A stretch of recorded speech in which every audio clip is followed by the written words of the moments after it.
안녕하세요, 여러분. 혹시 일론 머스크의 스타링크, 이게 드디어 한국에서도 서비스를 시작한다는 소식 들으셨나요? 네, 맞아요. 요즘 아주 뜨거운 뉴스죠. 그래서 오늘은 바로 이 스타링크가 도대체 뭔지, 또 예전에 비슷한 시도들이 있었다는데, 그것들과는 뭐가 다른 건지. 그리고 이게 한국 시장에는 어떤 의미가 있을지, 더 나아가서는 육지통신 시대랑은 또 어떻게 연결되는지. 네, 바로 그 점들을 저희가 확보한 스타링크와 육지 위성 통신 시대 관련 여러 분석 자료들을 보면서 좀 깊이 있게 파헤쳐 보려고 합니다. 네, 재밌을 것 같습니다. 스타링크라는 기술을 중심으로 미래 통신 환경의 큰 그림까지 한번 같이 그려보는 그런 시간이 됐으면 좋겠네요. 사실 이 주제가 지금 시점에서 보면 상당히 중요합니다.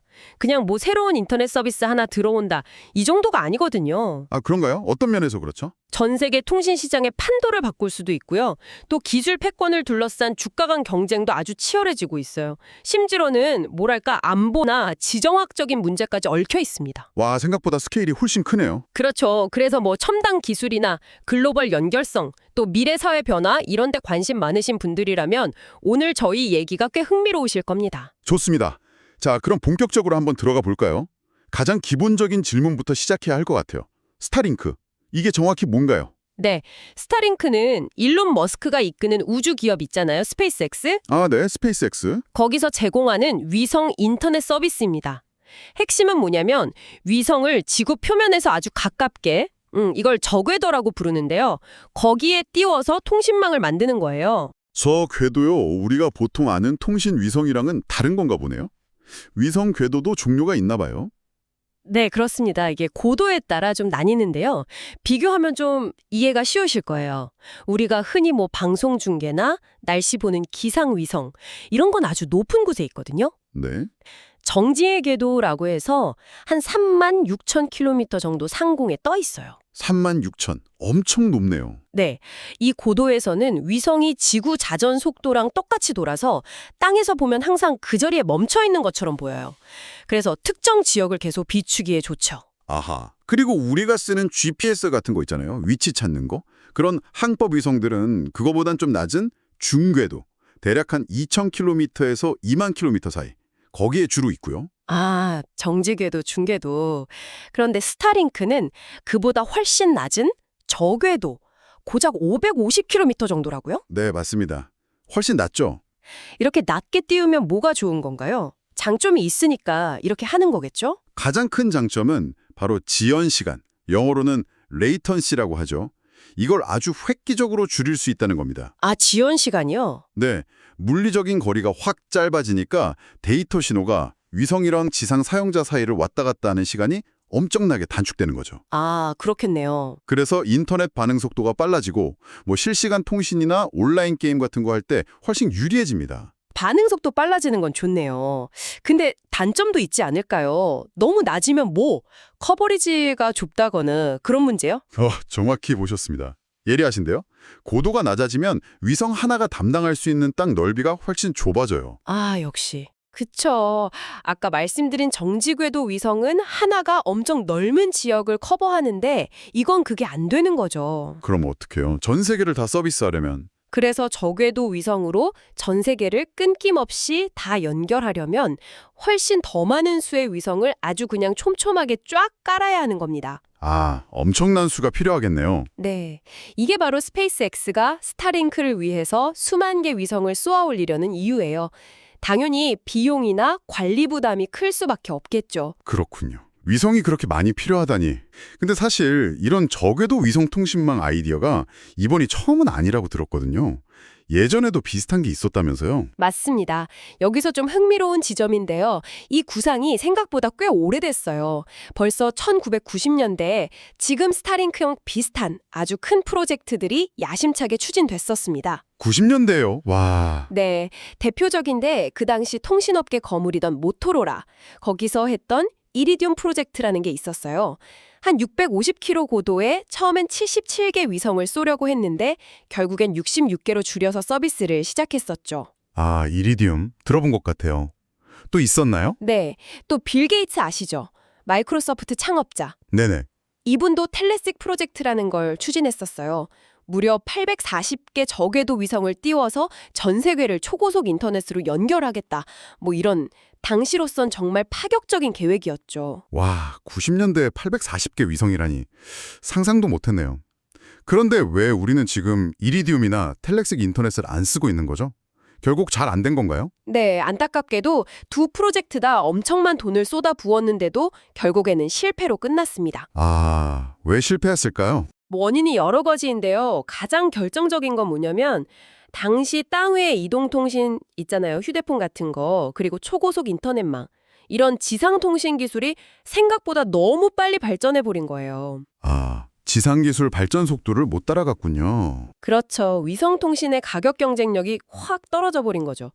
이리디움은 주로 음성 통화였는데 휴대폰에 밀렸고, 텔리식은 초고속 인터넷을 하려 했는데 지상 광 케이블 가는 속도를 도저히 따라잡을 수가 없었어요. 기술 발전 속도 예측 실패가 컸네요. 네, 거기다가 또 그 당시에는 위성을 쏘아 올리는 발사 비용 자체가 어마어마했고요. 아, 맞다. 비용 문제. 네, 그리고 나라마다 정부 허가받는 절차도 엄청 복잡하고 시간도 오래 걸렸어요. 결국 이리디움은 50억 달러나 투자했는데 파산해서 고작 2,500만 달러에 팔렸고요. 텔레식도 2002년에 공식적으로 사업을 접었습니다. 50억 달러가 2,500만 달러로 뼈아픈 실패였네요. 그렇죠. 이 과거의 실패를 알아야 지금 스타링크가 왜 다른 길을 가고 있는지 그걸 이해하는 데 좀 도움이 됩니다. 결국은 그 경제성 문제였던 거죠. 여기가 진짜 중요한 포인트 같은데요. 90년대 그 잘 나가던 모토로라나 빌 게이츠도 해결 못했던 그 경제성 문제. 이걸 스페이스X는 도대체 어떻게 풀었다는 걸까요? 뭐가 달랐던 거죠? 역시 그 로켓인가요? 네, 정확합니다.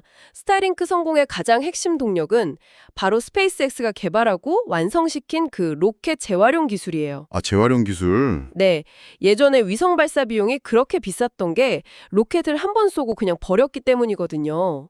그런데 스페이스X는 쏜 로켓의 1단 추진체, 이걸 다시 회수해서 정비한 다음에 또 쓰는 혁신을 이뤄낸 거죠. 네, 정말 대단한 발상이죠. 이걸로 위성을 궤도에 올리는 비용을 진짜 극적으로 낮춘 겁니다. 실제로 비용이 얼마나 줄어들었나요? 그리고 그 재사용 얼마나 잘하고 있는지 좀 구체적으로 알 수 있을까요? 이게 정확한 수치는 아니지만 추정치로 보면요. 예전에는 1kg짜리 물건을 우주로 보내는데 한 4만 달러, 우리 돈으로 5천만 원 넘게 들었다고 해요. 1kg에 5천만 원이요? 와, 네, 근데 스페이스X는 이걸 지금 1,000달러에서 2,000달러 수준까지 떨어뜨렸다고 평가받습니다. 2kg당요. 와, 엄청난 차이네요. 그쵸. 그리고 이 기술의 핵심인 팔콘 9 블록 5 로켓 재사용 실적은 진짜 놀랍습니다. 자료를 보니까 2018년 5월부터 2025년 8월까지 총 36개 로켓 본체로 무려 461번 발사를 성공시켰대요. 36개로 461번이요. 네, 단순 계산해도 로켓 하나당 평균 12.8번을 다시 쓴 셈이죠. 심지어 제일 많이 쓴 로켓은 30번이나 우주를 왔다 갔다 했다고 하니까 30번이요? 로켓 하나를? 와, 이건 거의 혁명이네요. 네, 가히 혁명적이죠.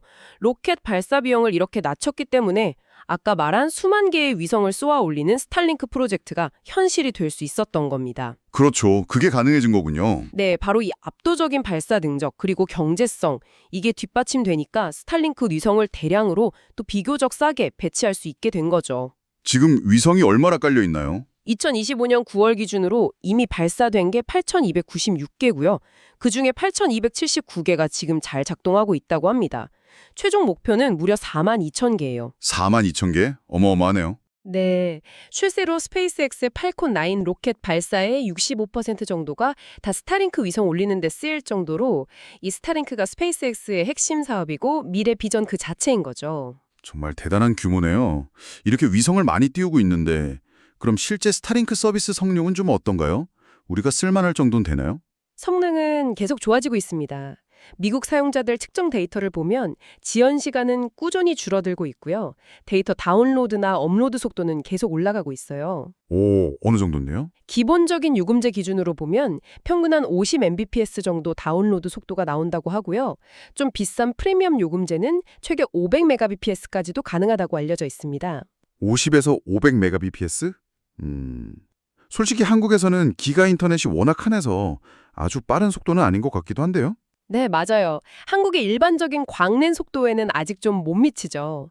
하지만 통신망이 아예 없거나 아주 열악한 지역에서는 이 정도면 굉장히 훌륭한 대안이 될 수 있는 속도입니다. 아, 그렇죠. 그런 곳에서는 정말 단비 같겠네요. 그럼 한국에서는 언제쯤 쓸 수 있을까요? 구체적인 진행 상황 같은 게 있나요? 네, 한국 진출은 상당히 구체적으로 진행되고 있습니다. 벌써 2023년에 스타링크 코리아라는 국내 법인이 만들어졌고요. 아, 법인까지 설립했군요. 네.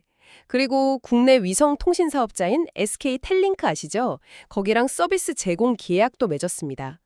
그리고 올해 5월에는 정부로부터 국경 간 공급 협정 승인, 그러니까 해외 위성 서비스를 국내에서 해도 좋다는 공식 허가도 받았고요. 오, 철차가 착착 진행되네요. 최근에는 그 스타링크 신호받는 안테나 장비 있잖아요. 그 장비의 국내 전파 인증 이것까지 통과했습니다. 그래서 모든 게 계획대로 되면 아마 올해 2025년 하반기에는 한국에서도 스타링크 서비스가 공식적으로 시작될 것 같아요. 하반기면 진짜 얼마 안 남았네요. 혹시 스타링크 말고 다른 경쟁자들은 없나요? 이 시장도 경쟁이 있겠죠? 당연히 있습니다. 위성통신 시장 경쟁도 이제 본격화되고 있는데요. 영국의 원웹이라는 회사가 대표적인 경쟁자로 꼽힙니다. 원웹이요? 네. 이 회사는 또 국내 기업인 한화시스템이 주요 투자자로 참여하고 있고요. KT하고도 협력해서 한국 시장 진출을 준비하고 있어요. 그래서 조만간 스타링크랑 원웹 간의 경쟁 구도가 만들어질 걸로 보입니다. 그렇군요. 스타링크, 원웹. 그럼 이 서비스가 시작되면 한국 통신 시장에는 어떤 영향이 있을까요? 사실 앞서 말했듯이 한국은 워낙 인터넷 환경이 좋잖아요. 상황이 좀 다를 것 같은데요? 네, 아주 중요한 포인트입니다. 한국은 진짜 전 세계적으로 봐도 통신 인프라가 가장 촘촘하고 또 가장 빠른 나라 중 하나예요. 그렇죠. 자료 보니까 인구 10만 명당 5G 기지국수가 593.2개래요. 이게 다른 나라들 압도하면서 세계 1등이고요. 와, 593개요? 네, 그리고 인구 100명당 5G 가입자 비율도 미국 다음으로 2위 수준이고 오직 커버리지만 해도 벌써 2023년에 국토 면적의 75%를 넘었고 지금은 더 넓어졌겠죠. 게다가 집에서는 이미 기가 인터넷이 흔하고요. 이런 환경에서 스타링크가 일반 소비자들 상대로 기존 통신사랑 정면 승부하기는 솔직히 쉽지 않겠는데요. 속도나 안정성, 가격, 뭐 하나 딱히 내세울 게 없어 보이는데? 네, 그렇게 보는 게 합리적입니다. 그래서 스타링크 코리아의 초기 전략은 아마 일반 개인 소비자, B2C 시장보다는 기업 간 거래, B2B나 정부 공공기관 대상, B2G 시장에 집중할 가능성이 아주 높아요. B2B나 B2G요? 예를 들면 어떤 분야일까요? 특히 지상 통신망이 잘 안 터지는 곳들 있잖아요. 예를 들면 바다 위 배안이나 비행기 안에서의 인터넷 서비스. 이런 해상, 항공 분야가 주요 타겟이 될 것 같고요. 아, 그럴 수 있겠네요. 네, 또 뭐 산간 오지나 섬 지역처럼 지상망 깔고 유지 보수하기 어려운 곳들, 그런 통신 음영 지역 해소에도 활용될 수 있겠죠? 그렇다면 스타링크의 한국 진출은 단순히 인터넷 선택지가 하나 더 생긴다, 이걸 넘어서는 의미가 있다고 봐야 할 것 같은데요. 혹시 좀 더 큰 그림? 예를 들어 차세대 통신, 육지 시대로 가는 과정하고도 연결해 볼 수 있을까요? 물론입니다. 아주 중요한 질문이에요.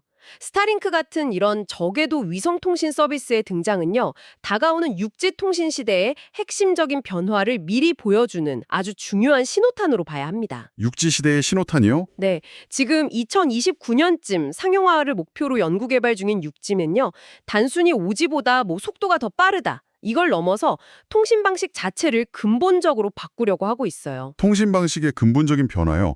구체적으로 어떤 모습인데요? 육지의 핵심 비전 중 하나가 뭐냐면 땅 위의 기지국뿐만 아니라 저 우주 공간의 위성 기지국까지 하나로 묶어서요.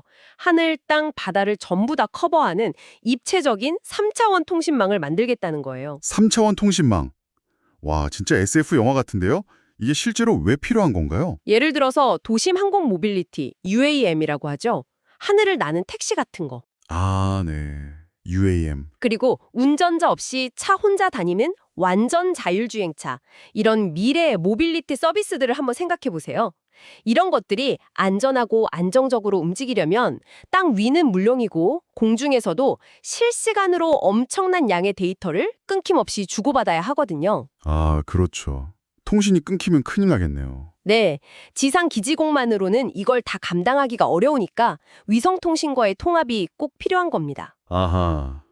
미래 산업의 핵심 인프라이기 때문에 중요성이 커지는 거군요. 그래서 세계 각국이 이렇게 막 경쟁적으로 위성통신망 구축에 뛰어들고 있는 거고요. 그렇습니다. 지금 주요 국가들 경쟁이 정말 치열해요.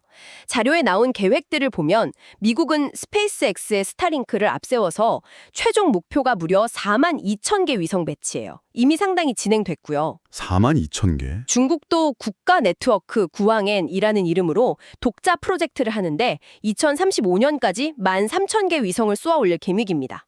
유럽연합 EU도 아이리스2라는 프로젝트로 저궤도 264개, 준궤도 18개에서 총 282개 위성으로 자체 통신망을 만들고 있고요. 와, 미국, 중국, 유럽 다들 엄청나게 투자하고 있네요.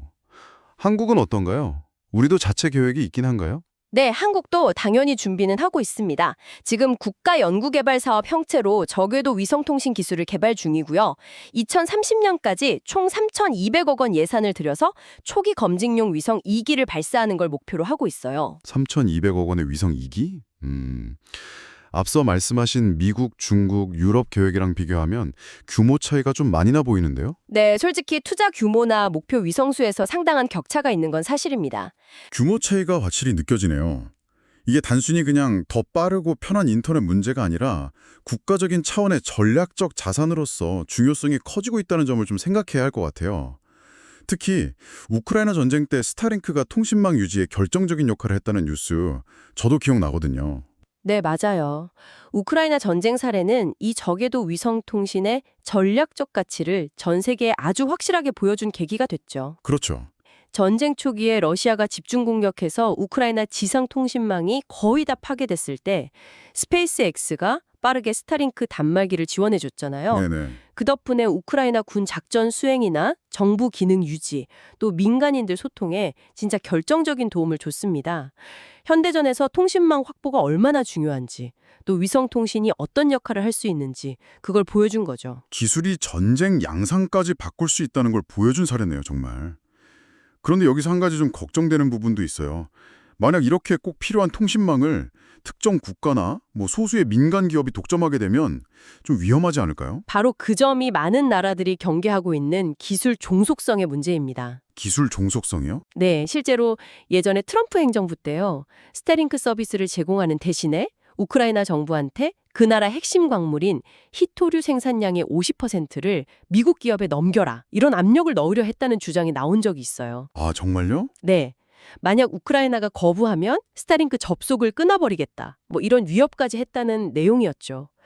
이 주장이 사실이냐 아니냐를 떠나서 이런 첨단 기술 인프라가 어떻게 지정학적 협상의 도구나 심지어 무기로까지 쓰일 수 있는지를 보여주는 좀 섬뜩한 가능성을 보여주는 거죠. 아, 그런 배경이 있었군요.